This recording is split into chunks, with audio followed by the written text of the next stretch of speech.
नमस्कार दोस्तों, एक बार फिर से मैं आप लोगों के बीच हाजिर हूँ द मीडिया हाउस से। जैसा कि हम सभी जानते हैं, आज नरसिंह जयंती है। कहने का मतलब है कि आज ही के दिन भगवान विष्णु के चौथे अवतार श्री नरसिंह भगवान ने खंभे से प्रकट होकर के अपने भक्त प्रहलाद को उसके पिता हिरण्यकश्यपु के अपराध से, वो क्योंकि वो उसको मारना चाहता था, क्योंकि वो उसका पूजा नहीं करना चाह रहा था। पुत्र होने के बावजूद भी वह श्री हरि का भजन कर रहा था, यानी कि विष्णु का भजन कर रहा था। और वह अपने पिता का जबकि उनके पिता कह रहे थे कि तुम मेरा नाम लो, मेरा भजन करो, तो एक भक्त वह सब कुछ जानता है कि वह कब है, कितने दिन के लिए उसे यह योनि दी गई है। तो वह सब कुछ जानता था। वह सच्चे मन से श्री हरि को पूजा करता था, प्रार्थना करता था। तो आज उनका जयंती है। नरसिंह जयंती के नाम से हम लोग जानते हैं। दोस्तों, अब हम लोग कुछ अच्छी खबर ये आपके बीच देने जा रहे हैं कि इस कोरोना काल में भी विदेशी विनिवेशक जो हैं, जिसको फॉरेन डायरेक्ट इन्वेस्टमेंट बोला जाता है, एफडीआई बोला जाता है, उसमें 20% का उछाल आया है। ये अप्रैल मई महीने में भी 20% का उछाल आया है। इसका मतलब है कि विदेशी विनिवेशक का जो है ना, अभी भी चाहे वो विपक्ष कितने भी हल्ला मचा लें या कुछ भी कर लें, उनका विश्वास भारत के बाज़ार से उठा नहीं है। अभी भी उनको ऐसा लगता है कि पूरे विश्व में यदि सबसे सुरक्षित और सबसे ज़्यादा घनत्व और जनसंख्या वाला कोई व्यापारिक क्षेत्र है तो वह भारत है।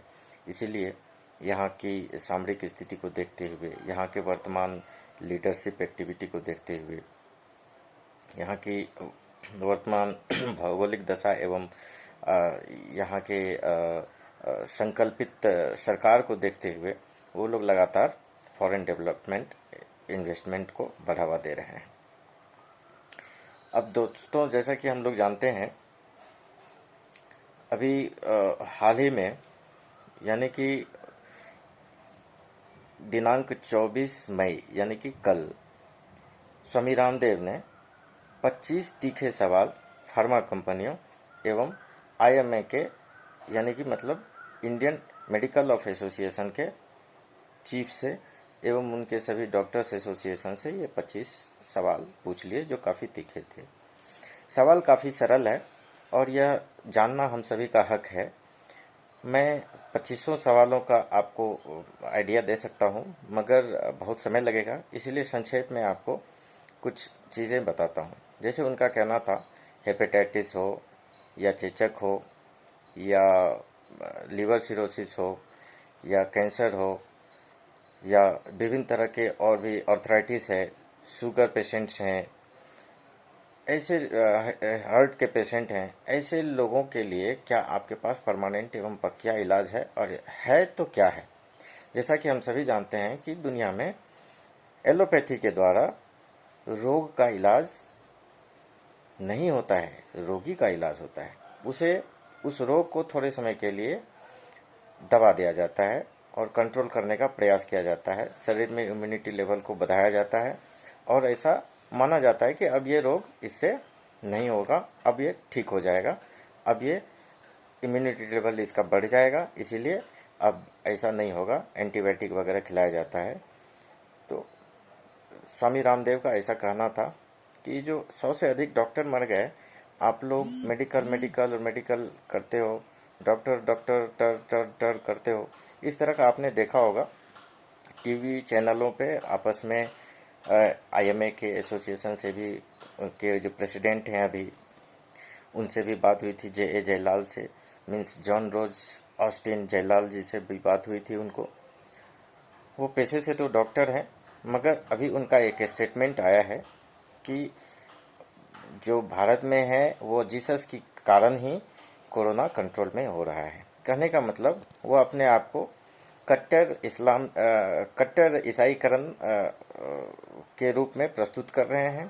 तभी तो वह खुले मन से आईएमए के प्रेसिडेंट होने के नाते इस तरह का स्टेटमेंट देते हैं, जो उनको शोभा नहीं देता है। अब एक अजीबोगरीब घटना ये है कि जैसा कि हम सभी जानते हैं, कोरोना काल में सरकार ने एक गाइडलाइन जारी किया है। उसमें एक लिमिट समय तक ही लोग किसी शादी समारोह या किसी भी तरह के श्रद्धांजलि समारोह में शामिल हो सकते हैं।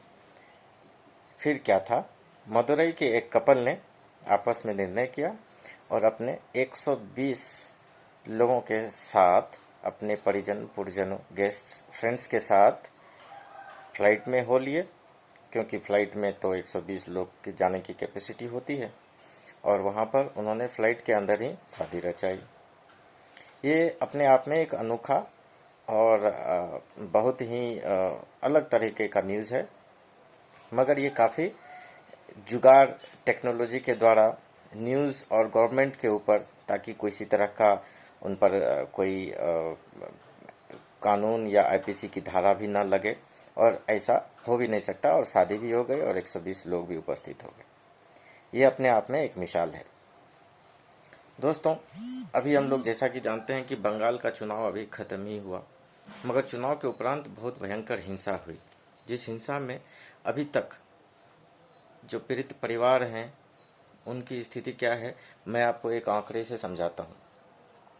दोस्तों, 3,500 गांव ऐसे हैं जहां पर कि 10,000 से ज़्यादा फैमिली हैं, 4,500 पीड़ित कार्यकर्ता हैं, 40,000 से ज़्यादा अन्य हिंदू हैं, हिंदू के परिवार हैं, जिसमें 25 मौतें हो चुकी हैं, 142 महिलाओं के साथ यौन शोषण एवं उत्पीड़न का मामला आ चुका है, 4,500 घर लूटे जा चुके हैं, 11 ऑफिसें अभी तक में नष्ट हो चुकी है, 11,200 लोग उस गांव को छोड़ करके दूसरे गांव या दूसरे पड़ोसी राज्य में जा चुके हैं, 1 लाख से ज़्यादा लोग अपने स्टेट यानी कि पश्चिम बंगाल को छोड़ करके दूसरे स्टेट में जाने के लिए मजबूर हैं।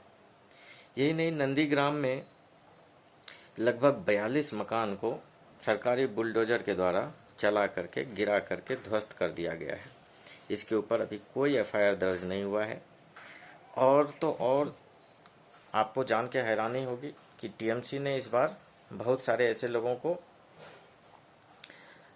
टिकट दिया था, जिसमें 31 रोहिंग्या मुसलमान ऐसे हैं जिनका इस बार चुना जाना संभव हुआ।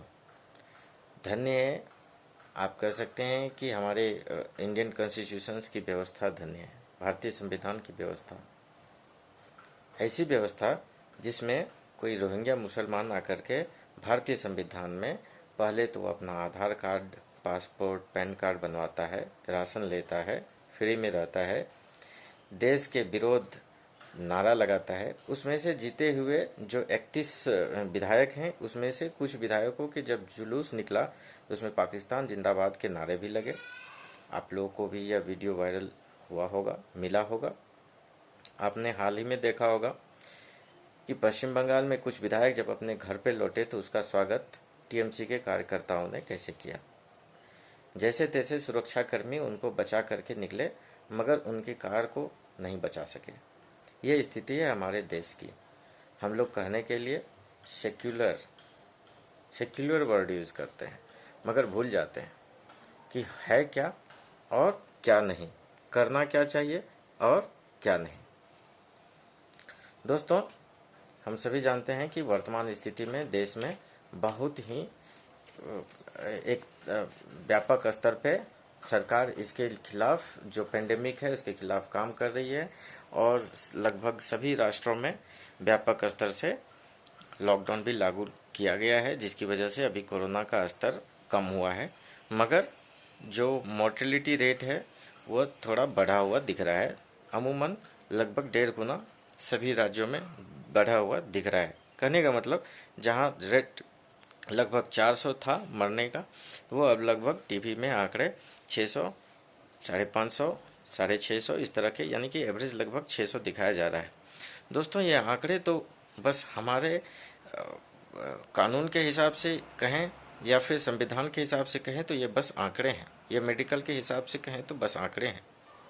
मगर दोस्तों, जब बोलता हूँ, जब स्थिति देखता हूँ, जब टीवी पर जानता हूँ, जब सोशल मीडिया को देखता हूँ, जब वहाँ की वर्तमान स्थिति के बारे में जानता हूँ, तो हृदय व्याकुल हो उठता है। ये ऐसा पेंडेमिक जिसमें किसी ने अपना जीवन साथी खो दिया, किसी ने अपने बेटे को खो दिया, किसी ने अपनी माँ खो दी, किसी ने अपने भाई खो दी, किसी ने अपनी बहन खो दी। पता नहीं ये सुनसान सड़कें, ये वीरान राहें जब इस रास्ते से गुजरती है, जहाँ पहले समय गुलजार हुआ करता था, आज वो गलियाँ सुनसान दिखाई पड़ती है, वो चौराहे वीरान दिखाई पड़ते हैं।